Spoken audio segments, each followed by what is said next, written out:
Alô, som. 2.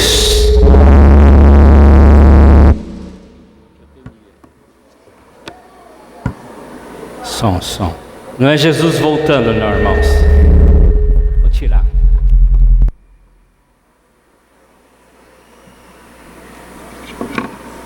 Nós vamos regular melhor, depois nós vamos voltar com o nosso microfone. Muito bem, irmãos. Alguns viram Jesus, né? Eu queria falar sobre o grande amor de Deus. Eu creio que é uma das coisas que nós precisamos aprender. Eu queria fazer uma questão aqui. Será que nós conseguiríamos colocar todas as águas que já passaram pelas cataratas dentro desse copo? Eu acho que assim também, a gente, com a nossa mentalidade, com a nossa pequenez, jamais podemos entender na profundidade, largura, altura, o amor de Deus. Paulo até diz em Efésios capítulo 3, verso 18, que nós podemos ter um lampejo ou algum tipo de conhecimento quando estamos juntos. Por isso é tão importante estarmos juntos, por isso é fundamental que a gente se reúna, venha às reuniões, participe das reuniões, porque é aí que nós podemos entender um pouco mais do amor de Deus. Não sou eu que estou dizendo, é a palavra de Deus. Através do corpo de Cristo, que é a igreja, não é a internet. O corpo de Cristo não é qualquer tipo de reunião. O corpo de Cristo é quando ele se reúne em nome do Senhor Jesus para louvar, adorar, exaltar e compartilhar do seu grande amor. Aí nós podemos entender um pouquinho sobre esse amor. Nós podemos entender a dimensão desse amor, o comprimento desse amor, a profundidade desse amor. E que o Espírito Santo de Deus, essa é a nossa oração, possa iluminar nossa mente e nosso coração para que a gente entenda um pouco mais desse amor. O texto que eu quero falar não está no Novo Testamento, está no Velho Testamento. Está no livro de Oséias, e você tem a oportunidade de achar aí o livro de Oséias, o profeta Oséias. É chamado também como profeta menor, ou dentro do conjunto de profetas menores, não por serem baixinhos ou por não terem muita importância, mas são chamados profetas menores porque os livros são pequenos, são curtos, são menores do que os profetas maiores, que não são altos e não são tão importantes, mais importantes, mas é porque os seus escritos são maiores. Então, Oséias viveu no século 8º antes de Cristo. Oséias, ele profetizou nos reis que estão aí no primeiro versículo do primeiro capítulo, durante a época em que Amós, o outro profeta, que Isaías, que Miqueias também profetizaram. E ele fala ao povo, como outros profetas falaram, a respeito da condição em que a nação de Israel, o povo de Judá estavam. O povo pensava que estar próspero, o povo pensava estar assim, bem espiritualmente, mas estava apodrecido interiormente por causa da idolatria. Estavam na imoralidade, na injustiça, vivendo uma injustiça. Então os profetas foram levantados, principalmente esses, para denunciar, para falar da parte de Deus o quão necessário é que eles retornassem, que eles voltassem a Deus. Oséias foi um dos últimos profetas de Israel. Israel, depois disso, terminou. Sobrou então Judá. E ele denuncia a infidelidade do povo. E ele fala do adultério do povo, do adultério espiritual que o povo vivia. E ele relata mais ou menos a história do livro de 2 de Reis, capítulo 14 até o capítulo 17. Foi nessa época que Oséias profetizou. Então você vai entender um pouco melhor lendo esses versículos de 2 de Reis, esses capítulos 14 a 17, e em 2 Crônicas 26 a 29. Você entende um pouco melhor por que Deus falou e expressou através da boca desses profetas, em especial Oséias. E nós vamos ler o capítulo 11, do verso 1 a 4. Capítulo 11, do verso 1 a 4. Quando Israel era menino, eu o amei, e do Egito chamei o meu filho. Mas quanto mais eu chamava, mais eles se afastavam de mim. Eles ofereceram sacrifício aos Baalins e queimaram incenso aos ídolos esculpidos. Fui eu quem ensinou Efraim a andar, tomando pelos meus braços. Mas eles não perceberam que fui eu que os curou. Eu os conduzi com laços de bondade humana e de amor. Tirei do seu pescoço o jugo e me inclinei para alimentá-los. Vamos orar mais uma vez. Senhor, nessa noite revela-nos um pouco mais do teu amor pela ação do teu Espírito Santo. Que a tua palavra, que é viva e eficaz, tome o nosso coração. Revele na nossa alma, no nosso interior, a tua vontade, o teu desejo. Como espada que é a tua palavra, nos faça, Senhor, que ela discirna, ela nos leve a um entendimento da nossa situação e do que nós precisamos fazer, ou as decisões que nós precisamos tomar. Faz isso, Senhor. Nós oramos em nome de Jesus. Amém. Esse é um clamor desesperado de um pai pelo seu filho, ou de um esposo por uma esposa. É um relato muito interessante, que ajuda a gente a entender o amor de Deus. Se há um livro no Velho Testamento que nos ajuda a entender o amor de Deus, é Oséias.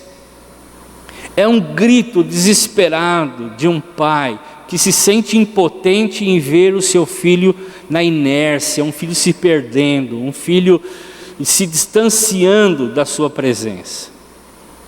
Ele reforça isso quando ele diz: quanto mais eu chamava, eu desejava a presença do filho, mais ele se afastava de mim. Oséias em hebraico significa o Salvador, ou eu tenho o Salvador. Na mesma raiz do grego, o nome Jesus é Salvador. Então, o livro de Oséias, ele retrata, ele fala de um amor de Deus pelos infiéis, pelos que se distanciaram de Deus. É a mensagem de Deus acreditando num homem que não acredita nele mesmo. É a mensagem misteriosa do grande amor de Deus. Talvez o Espírito Santo nos leve a entender um pouco mais nessa noite. Alguns acham até que Oséias é um símbolo do que iria acontecer com Jesus e a sua igreja. Então nós podemos usar também como figura. Vamos relembrar, se você não conhece Oséias, ou se conhece, vamos relembrar o que estava acontecendo, o que relatou Oséias nesses capítulos todos. Eu vou contar uma história. Esse profeta tinha 30 anos. E aí Deus o chamou para ser um profeta em Israel. E a profecia dele ia ser encarnada. Ou seja, ia ser muito prática. Ia ser experimentada. E a primeira ordem que Deus deu a Oséias diz: vai e casa. Que ordem bacana. Um rapaz de 30 anos, se esperava que ele casasse logo mesmo, né? Principalmente naquela época, com aquela idade. mas vai e casa com uma prostituta. Essa foi a ordem de Deus. Como é que alguém reagiria a isso? Lá no capítulo 1, verso 2, fala sobre isso. Vá e se case com uma prostituta de um templo pagão, de alguém que não conhece a Deus, que escarnece de Deus, que não anda com Deus. Vai e casa com ela. Os filhos que nascerem serão filhos de uma prostituta, pois o povo de Israel agiu como uma prostituta. Eles foram infiéis e me abandonaram. Essa era a mensagem que Deus queria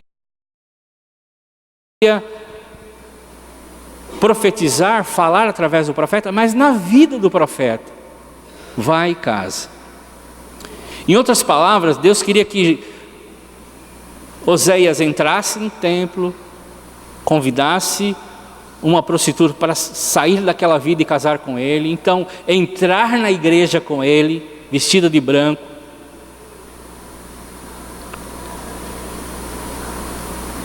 Uma mulher que talvez muitos conhecessem, que seria vergonha ele casar com ela. Mas o Senhor estava querendo dizer o seguinte: Ele não tem vergonha de nós. E nós somos pecadores. E nós erramos constantemente. E nós somos um fracasso. Se nós formos sinceros e observarmos, nós somos fracassos. Nós pecamos, erramos, estamos distantes de Deus. Nossas religiões tentam nos aproximar de Deus. Mas estamos tão longe de Deus. E Deus então vem até nós com um amor tremendo. E nos abraça, nos aceita, nos acolhe, nos ama. E não se envergonha por nós. Eu quero que você imagine Oséias chegando na sua casa, entrando ali na casa do seu pai, dizendo: eu vou casar. E a família já começa a fazer uma festa, porque é o encalhado da família, né? 30 anos. E ele está lá: vamos fazer uma festa, vamos casar esse camarada. Que bom que ele casou. Quem que é? É a filha do líder da sua célula? Quem é aquela que toca teclado ou violão lá no louvor, que canta? Quem é aquela que está fazendo faculdade, assim, assado? E Oséias vira para eles e diz: não, é uma prostituta. Você está louco, moleque? Quem é que vai se casar com uma prostituta? Mas Deus queria mostrar o quanto Ele nos ama.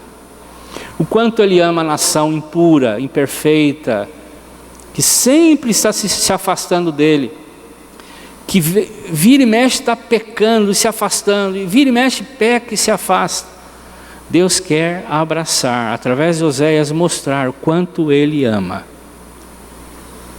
Imagina só, contando uma história, não está na Bíblia, mas Jesus contando para os anjos que Ele viria até nós, e viria casar com a sua igreja aqui na terra, e os anjos falando para Jesus: o Senhor não pode ir, manda alguém de nós, algum anjo aqui ir lá fazer isso, mas o Senhor não pode.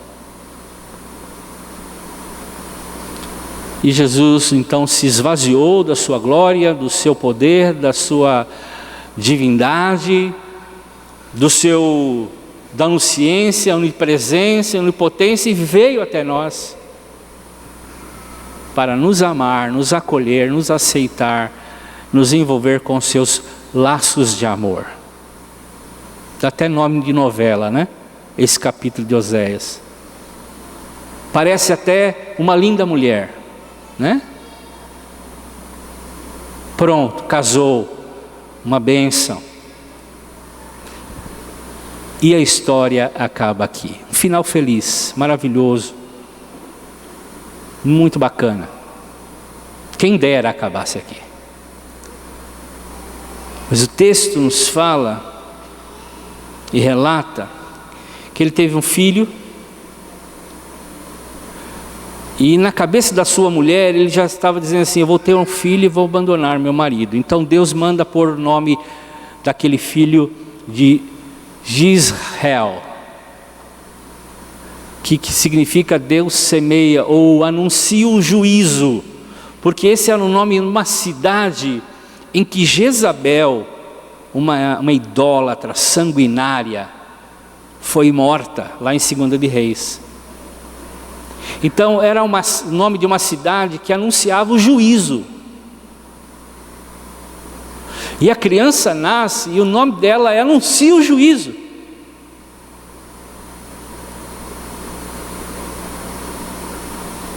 E toda vez que aquele menino se apresentava na casa, anuncia o juízo.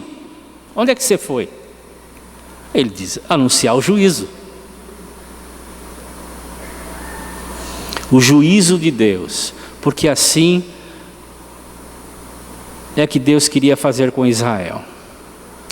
A mulher simplesmente deixa a criança com Oséias e vai com os seus amantes, procurar um amante. Isso que o livro nos fala. E aí, o texto fala também que ela se engravida do amante. E ela não serve mais para nada, grávida. O amante manda embora e põe ela na rua. E ela vive abandonada, agora grávida na rua. Aí algumas pessoas que sabem da história de Oséias, dizem assim, está vendo a mulher de Oséias? Por que ele não se casou com Ciclana da igreja, uma menina abençoada? Por que ele não ficou com a outra? E começaram talvez a caçoar do Oséias. Olha aí, Oséias, você tem um filho nos seus braços, sua mulher que te abandonou grávida de outro, no meio da sarjeta. E aí Deus fala para Oséias, vá e recolhe a tua mulher. E Oséias sai às ruas procurando a sua esposa e encontra ela na sarjeta, grávida, e recolhe essa mulher para dentro da sua casa. Alimenta, conforta, consola, veste, trabalha. E a criança nasce.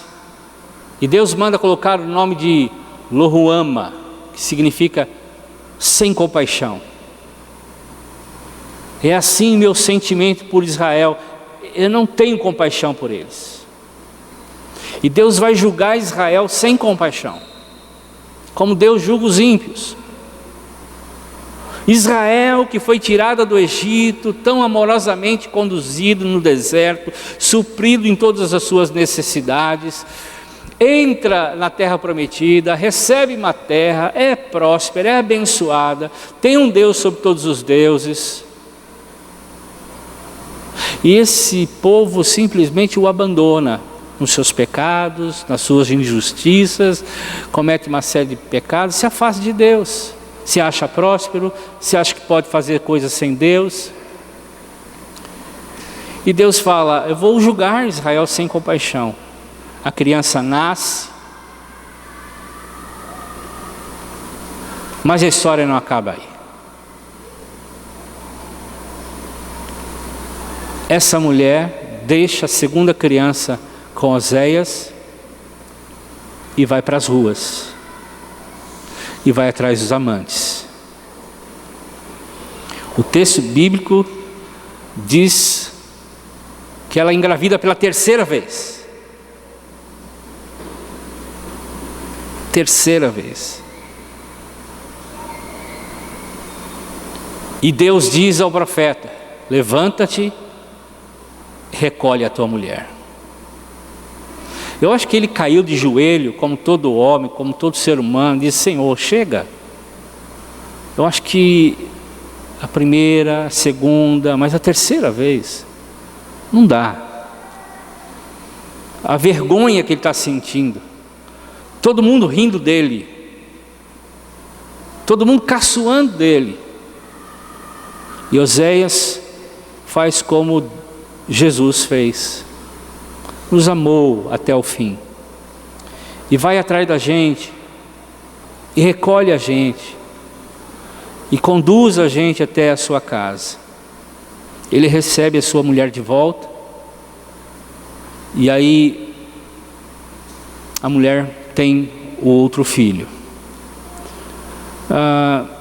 Esse filho nasce, põe o nome de Lo-ammi, que significa: esse não me pertence, não é meu povo, não é meu filho.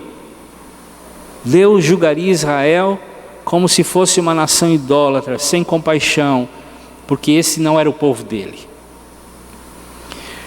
Cada vez que Jesus volta a nos recolher, porque somos pecadores,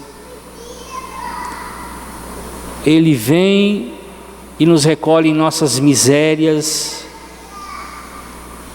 porque o nosso nome está gravado no seu coração, porque Ele nos ama com um amor que nós não entendemos, que nós não conseguimos entender, porque são pequenos, tão minúsculos. Deus nos ama. Deus nos ama. Vocês não são meus filhos, mas apesar disso eu amo vocês. É isso que Deus está falando.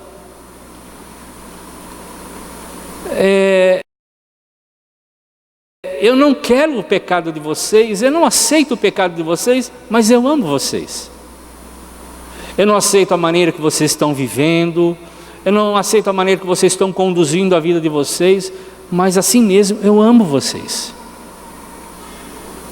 Eu não aceito o que vocês estão vendo na internet, eu não aceito que vocês estão conversando entre vocês quando vocês se reúnem, mas eu amo vocês. Deus falando à nação de Israel. É o amor de Deus, um amor que a gente não entende, um amor que a gente não compreende. Quando uma pessoa erra, nós recriminamos a pessoa, nós colocamos o pecado dela junto com ela. Mas Deus não é assim. Deus separa completamente o pecado do pecador. Deus aceita. Esse é o maravilhoso amor de Deus. Esse é o maravilhoso amor de Deus. Mesmo quando o homem cai 1000 vezes, 1 milhão de vezes, Deus espera o levantar desse homem.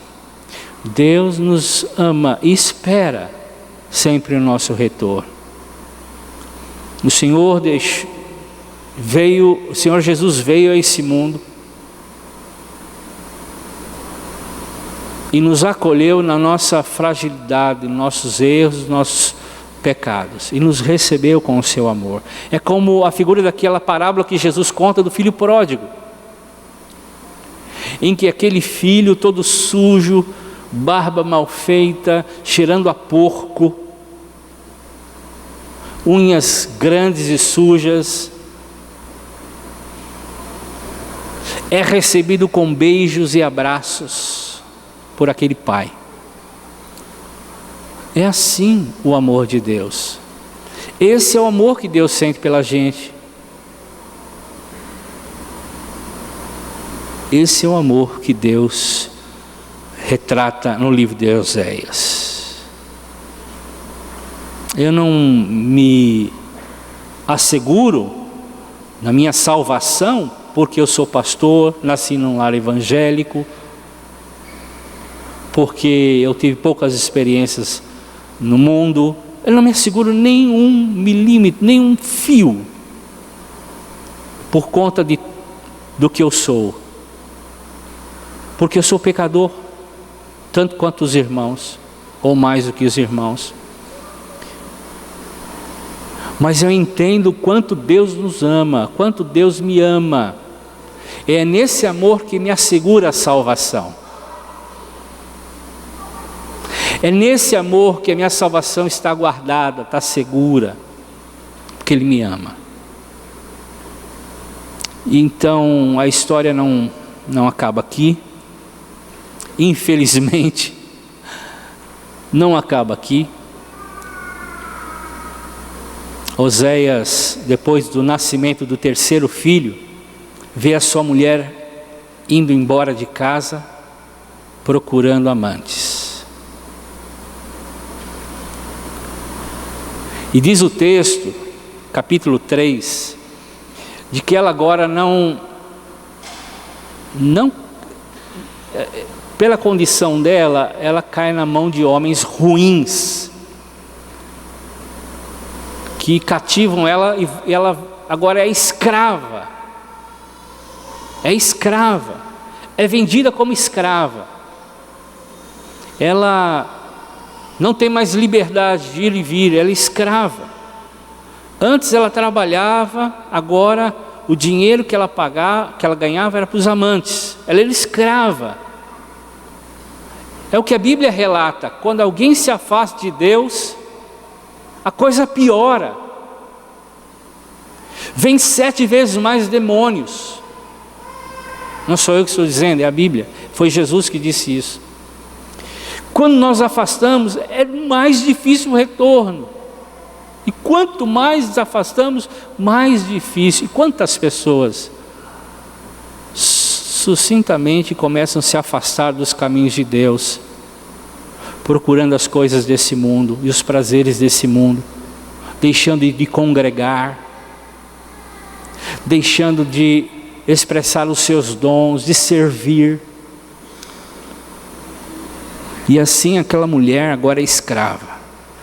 E a única coisa que o profeta tem que fazer é comprar ela de volta. Em Oséias 3, 1-2 diz: vai e ame uma adúltera, uma mulher que tem um amante. Ame assim como eu amo o povo de Israel. Embora eles adorem outros deuses, eles ofereçam bolos e passas. Fui e comprei a mulher com 15 barras de prata e 150 quilos de cevada. Era o resgate de alguém que tinha se afastado e agora se tornado escravo. Lá na casa de prostituição, ela era escrava, e alguém informou o Oséias que ela estava à venda, e ela então exposta publicamente para ser vendida como escrava. E lá está aquela mulher agora exposta, e as pessoas oferecendo: eu dou 20 barras de prata por essa mulher, eu dou 5 sacos de farinha por ela. E assim um leilão acontece. E assim Oséias tem que pagar agora pela sua esposa. E ele oferece um valor considerável. Ele oferece 15 barras de prata e 150 quilos de cevada. E ele arremata aquela mulher. Para resgatar, ele tem que trabalhar. E muito mais do que ele trabalhava. Suas mãos feridas sangram, como as mãos de Jesus sangraram por nós no seu trabalho na cruz.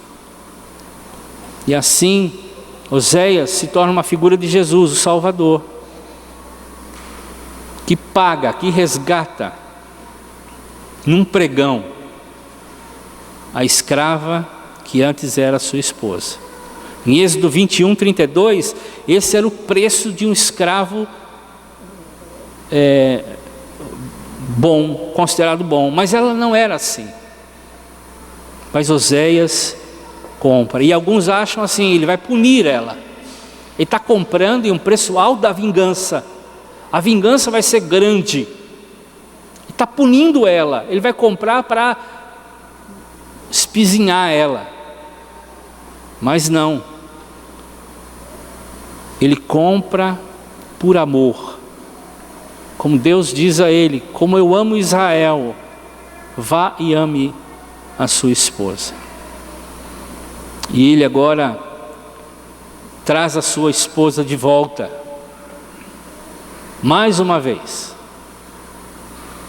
E a gente lembra daquele texto de 1 de Pedro, capítulo 1, versos 18 e 19, que diz: vocês sabem que não foi por meio de coisas perecíveis, como prata, ouro, que foram refinados, redimidos na sua maneira vazia de viver, que lhes foi transmitida por seus antepassados, mas pelo precioso sangue de Jesus. Esse foi o preço pelas nossas vidas. Nós éramos escravos e Jesus nos amou, pagando essa dívida. Ou como Paulo diz em 1 Coríntios capítulo 6, verso 20, vocês foram comprados por alto preço, portanto, glorifiquem a Deus no corpo de vocês. Então Oséias trabalhou muito. Seu sangue, as suas mãos, seu suor, foi intenso para que ele pudesse ter o dinheiro e comprar de volta a sua esposa. Assim como o trabalho de Jesus no Getsêmani, transpirando sangue por nós, nos amando até o fim.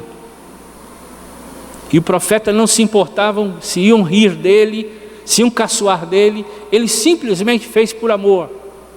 Como Cristo naquela cruz foi caçoado, antes mesmo foi torturado e caçoado.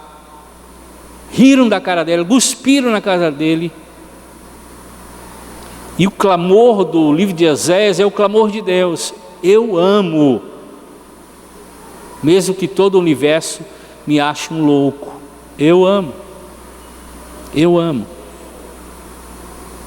Então aquela mulher agora volta para casa, ela vê que o seu marido trabalhou muito por ela, e ela então se convence do amor daquele marido. E nos capítulos à frente vão relatar a atitude daquela mulher agora em permanecer com o seu marido. Era a vontade de Deus para que o povo dele fizesse o mesmo, e faça o mesmo nos dias de hoje. A gente acha que pelo tempo de vida cristã nós estamos bem, muitas vezes estamos afastados de Deus. Perdemos aquele momento da lua de mel, daquele momento em que nós chorávamos nas músicas, em que os textos da Bíblia eram vivos, e quando nós líamos, Deus falava profundamente. Parece que aquele tempo passou. Nós precisamos voltar próximo ao coração de Deus. Que amor é esse? Esse é um amor profundo, o grande amor de Deus. E Deus que restaura as nossas vidas. Os filhos agora têm um novo nome. Israel, antes ela anunciava o juízo, agora anuncia o amor de Deus. Anuncia o amor de Deus. Agora ele deveria anunciar não o juízo, mas a restauração e o grande amor de Deus. Essa é a nossa missão, anunciar o grande amor de Deus. O grande amor de Deus que Ele fez por nós primeiramente. E o grande amor de Deus que outros precisam conhecer. Lo-Ammi se tornou Ami, que é o meu povo. Agora nós somos o seu povo. Nós também recebemos compaixão, recebemos misericórdia. O nosso nome foi trocado. Lá no capítulo 2, verso 1, os nomes foram trocados. E a gente lembra daquele texto em que Pedro usa esses nomes para dizer quem somos hoje. Antes, nem sequer éramos povo, mas agora somos o seu povo. Não havíamos recebido misericórdia, mas agora recebemos. E a mudança de nome representa as bênçãos que Deus quer derramar na nova aliança.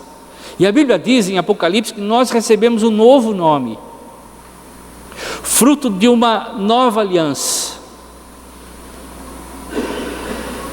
Nós somos o povo de Deus. Nós somos amados, aceitos. Nós temos um propósito. E esse propósito é proclamar esse grande amor, esse maravilhoso amor. Então não importa como você está hoje, volte para Deus. Deus te ama. Deus te ama. Deus te ama com um amor incrível. Não importa o que você fez ontem, Deus hoje está com os seus braços abertos para recebê-lo cheio de amor. Vamos orar? Vamos ficar em pé.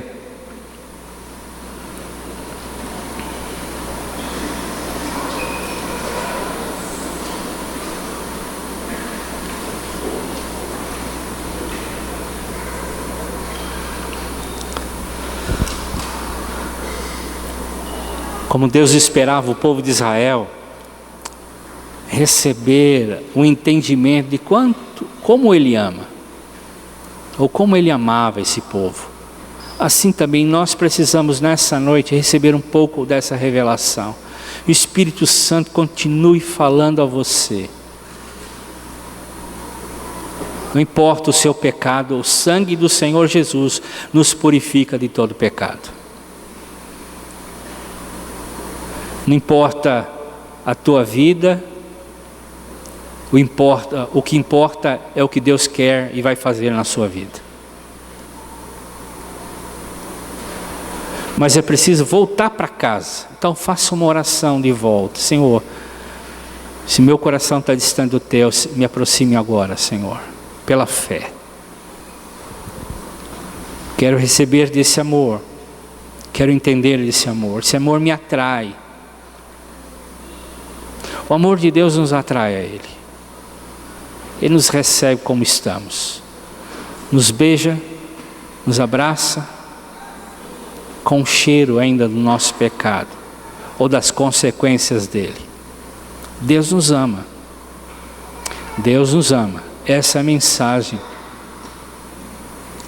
do livro de Oséias. Essa é a mensagem da Bíblia. Essa é a mensagem encarnada em Jesus. Deus é amor. Ele nos ama, Ele te ama. Pai, conduza-nos a um entendimento profundo, maior deste amor. Ainda nessa semana, que nosso coração continue recebendo da Tua revelação, do Teu entendimento. Nos abençoe, nos ajude.